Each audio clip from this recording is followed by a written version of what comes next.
Hello everyone, today we will start chapter number 14 factorization. देखो ये chapter जो है 14 चैप्टर हमारा किससे रिलेटेड है, ये अलजेब्रिक जो एक्सप्रेशन आपने की है चैप्टर नंबर 9 जो किया है उसी से कोरिलेट करता है, इसीलिए जस्ट उसके बाद मैंने यही स्टार्ट करवाया है आपको। ठीक है, देखो इंट्रोडक्शन में हमें क्या कहा गया है, फैक्टर्स ऑफ नेचुरल नंबर। आपको पता है जब आपको फैक्टर करने होते हैं किसी नेचुरल नंबर के तो आप इसी तरीके से जैसे प्राइम फैक्टराइजेशन से करते हैं। जैसे 30 है, 2 इंटू 15 हुआ तो ये 2 प्राइम करते हैं तो 2 इंटू 3 इंटू 5 हो जाएगा 15 की वैल्यू। तो आप इस तरीके से जो है फैक्टराइजेशन करते हो। तो ये फैक्टराइजेशन तो प्राइम फैक्टराइजेशन आपका नेचुरल नंबर्स का था। अब हमें इस पे नहीं पढ़ना, फैक्टर्स ऑफ अलजेब्रिक एक्सप्रेशन आपने देखना है इसके अंदर। तो फैक्टर्स करने, और फैक्टर्स किसके लिए यूज है भाई, कॉमन जो है कॉमन निकालना होता है आपको या जो भी है, तो उसके लिए आपको फैक्टर्स करने आने चाहिए। देखो इम्पोर्टेंट चीज़ है फैक्टर्स ऑफ अलजेब्रिक एक्सप्रेशन। जैसे कि आपके पास 5xy गिवन है तो बेटा 5 तो 5 ही रहेगा, 5 इंटू 1 मतलब 5 का तो कोई और प्राइम फैक्टर है ही नहीं, तो इसका तो आप अलग से ऐसे लिखेंगे। फिर जैसे x अलग है y अलग है तो multiplied by x multiplied by y, इस तरीके से आप अलजेब्रिक एक्सप्रेशन का जो है फैक्टराइजेशन करते हैं। ठीक है, तो इसकी अलग अलग से देखो ये कांस्टेंट टर्म होगी, ये वेरिएबल वाली हो गई, तो ऐसे आप लोग करेंगे। जैसे अब एक्स वाई है तो x इंटू वाई हो जाएगा। ठीक है, तो ऐसे हमें ये सारा प्रोसीजर करके दिखा रखा है। अब देखो इसी तरीके से जो है आपका मान लीजिए यहाँ है, next consider the expression 3x x plus 2। तो यहाँ इसका अगर फैक्टराइजेशन आपको करना है तो क्या रहेगा, 3x x प्लस 2 है तो पहले 3 एज इट इज, फिर मल्टीप्लाई x हो जाएगा, फिर मल्टीप्लाई x प्लस 2, क्योंकि ये एक अलग से जो है एक टर्म है, ये प्लस आ गया इसके अंदर तो ये अलग से हो जाएगी। ठीक है, अब जैसे ये है 10x x plus 2 y plus 3, तो 10 का क्या बनेगा बेटा 2 इंटू 5, हम कर सकते हैं prime factorization. x as it is रहेगा, इंटू में x प्लस 2 रहेगा, इंटू में y प्लस 3। तो ऐसे इस तरीके से आपको जो है फैक्टराइजेशन करना है। यानी उसके जो है देखो, when we factorize an algebraic expression we can write as a product of factors. Factors के प्रोडक्ट के रूप में हम उसको लिखते हैं एक्सप्रेशन को।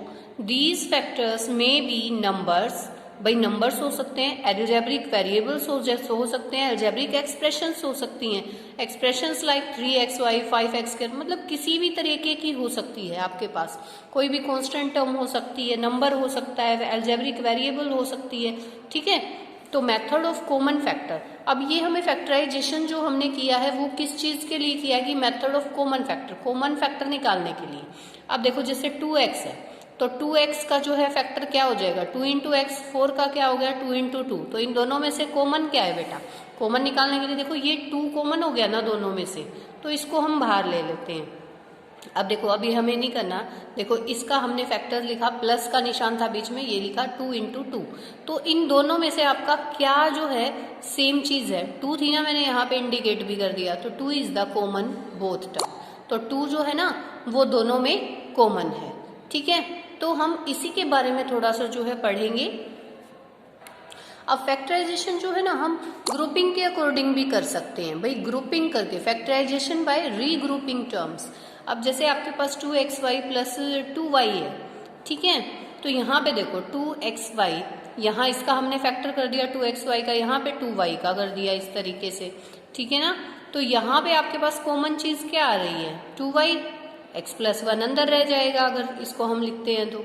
ऐसे ही 3x प्लस 3 है तो इसको ग्रुपिंग में करके हमें करना पड़ता है। अब देखो जैसे ये वाली चीज थी हमारे पास, ये है, ठीक है, तो 2y x plus 1 plus 3 into x plus 1, तो यहाँ पे x प्लस 1 भी हमारा जो है कॉमन आ रहा है, तो हम इसको भी कॉमन निकाल के बाहर और बता सकते हैं। ठीक है, तो हमारे फैक्टर्स ये बनेंगे x plus 1 multiply 2y plus 3। तो आप ध्यान से देखें बेटा, क्वेश्चन जैसे ही आप करोगे तो आपको और अच्छे से समझ में आएगा। हाँ बेटा देखो, find the common factors of the given terms. आपको क्या करना है, कॉमन फैक्टर बताने हैं गिवन टर्म्स के। ये गिवन टर्म्स हो गई, तो हम फर्स्ट ही पार्ट ले लेते हैं, यानी कि एट फर्स्ट तो हम इसका फैक्टराइजेशन करेंगे, और फैक्टराइजेशन करने के बाद में हम ये देखेंगे कि इसमें से कॉमन आ क्या रहा है। हाँ बेटा देखो, अब 12x है, 12x का फैक्टराइजेशन हम करते हैं तो 3 इंटू 2 इंटू 2 आएगा, क्योंकि 12 का अगर करते हैं, देखो साइड में करके देख लो आप, भाई 12 का प्राइम फैक्टराइजेशन 2 पे गया तो ये हमारे 6 आ गया, फिर 2 पे हम 3 ले आएंगे, फिर 2 पे 1, तो 2 मल्टीप्लाई 2 मल्टीप्लाई 3, तो यानी कि आप 3 मल्टीप्लाई 2 मल्टीप्लाई 2 भी लिख सकते हो, और इनटू में एक्स एज इट इज रहेगा। देन 36 का अगर आप लोग करते हो, 36 का करके देखो यहाँ साइड में ही आप इसका प्राइम फैक्टराइजेशन कर लिया करो, कोई दिक्कत नहीं है। 2 पे ये हमारा 18 आ गया, अगेन 2 पे करेंगे 9 आ जाएगा, 3 पे करेंगे 3 एंड अगेन 3 पे करेंगे तो 1, तो ये हमारा यहाँ पे जो है 2 मल्टीप्लाई 2 मल्टीप्लाई 3 मल्टीप्लाई 3, ठीक है, ये आ गया। अब देखो आपको करना क्या है, आपको तो इन दोनों में से जो है कॉमन बताना है कि कॉमन फैक्टर कौन सा होगा, तो आप यहाँ से देखो कंपेयर कर लो। एक तो आपका जो है 2, देखो ये वाला 2 हो गया बेटा, है ना, और एक ये वाला 2 हो गया कॉमन, और एक क्या हो गया, एक यहाँ पे भी 3 है और यहाँ पे भी 3 है, तो ये भी कॉमन हो गया। तो कॉमन फैक्टर जो है, कॉमन फैक्टर क्या बनेगा दोनों में, अब इनको मल्टीप्लाई करके लिख देंगे क्योंकि हमें तो एक ही बताना है ना, बहुत सारे नहीं बताने। 2 मल्टीप्लाई 2 मल्टीप्लाई 3, तो आपका क्या बन गया, 2 2 जा 4 3 जा 12, 12 इज कॉमन फैक्टर, है ना, तो 12 क्या बन गया इसका कॉमन फैक्टर। ऐसे ही देखो, ऐसे हम सेकंड पार्ट करते हैं 2y एंड 22xy, तो हम यहाँ पे 2y का हम क्या निकालेंगे, 2 मल्टीप्लाई y, देन 22xy का हम क्या निकालेंगे, 2 multiply 11 multiply x multiply y, तो आप देख सकते हो, देखो एक तो 2 है ना, और एक ये y और ये y, तो ये हमारे पास कॉमन आ गया। आप इसको ऐसे राउंड या कुछ ना करें, ये केवल मैं आपको समझाने के लिए बता रही हूँ, आप लोग इसको ऐसे कुछ सर्कल नहीं करेंगे। कॉमन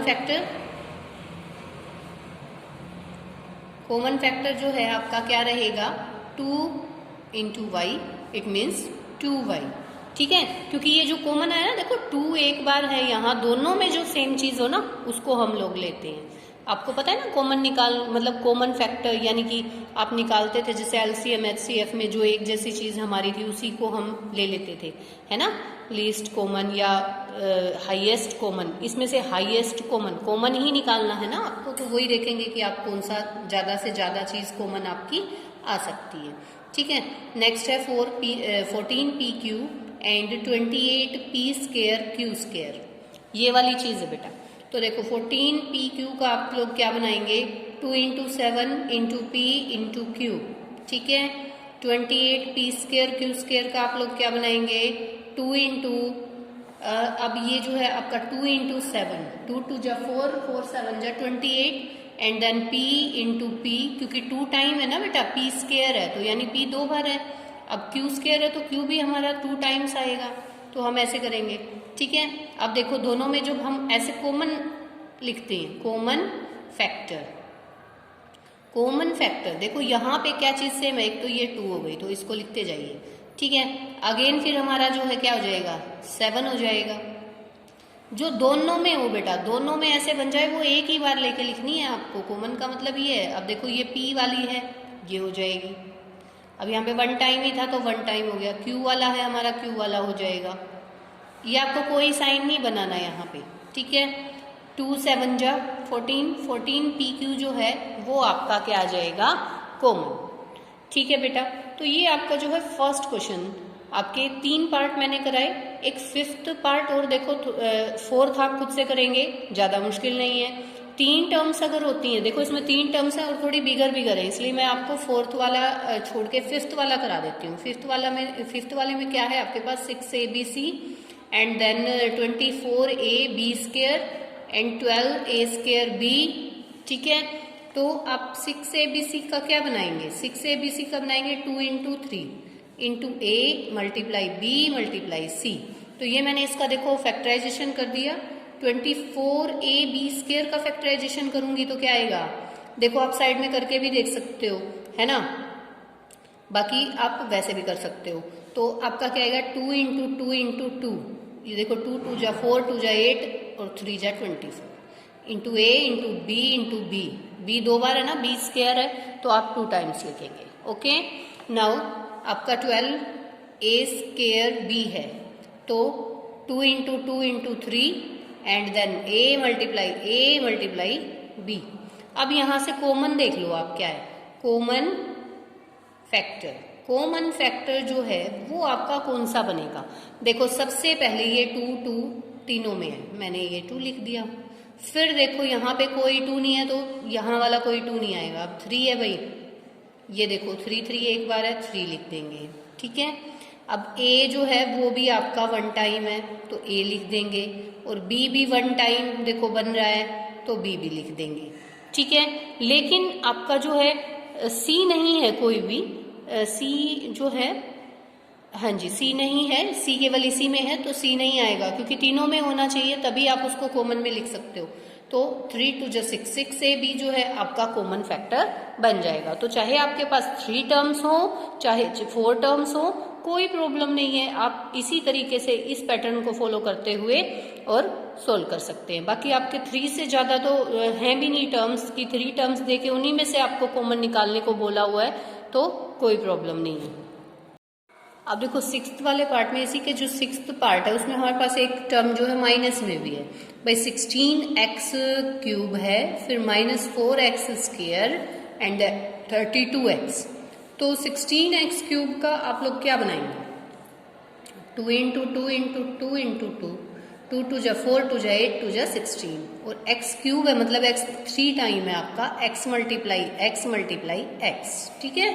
अब -4x² है तो -2, एक बार तो माइनस का ले लो यहाँ पे, बल्कि -2 मत लो, -1 करके करो इसको, -1 अलग से ले लेते हैं, फिर 2 × 2 × x × x, देन 32 हमारे पास है, तो 32 का जो है हम क्या लिखेंगे, 2 × 2 × 2 × 2, 16 का 4 बार था हमारा तो ये 5 टाइम आ जाएगा, ठीक है।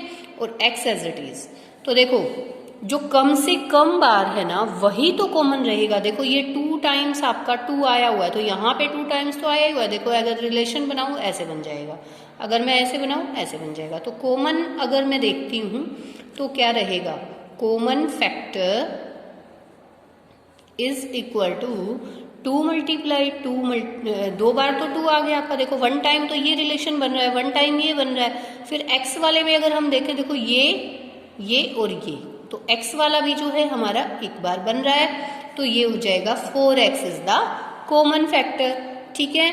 तो बाकी के जो इसके क्वेश्चंस हैं, 1-2 पार्ट मैंने आप लोगों के लिए जो है छोड़ दिए हैं, तो वो आप लोग खुद से भी ट्राई करेंगे बेटा, और इन क्वेश्चंस को करके देखेंगे। आई होप आपको ये समझ में आया होगा। तो ये नया चैप्टर है, थोड़ा सा ध्यान से करें, कुछ नहीं है, जैसे आपने 9th चैप्टर किया है ना उसी तरीके से आपका 14 चैप्टर है। सो थैंक यू बेटा।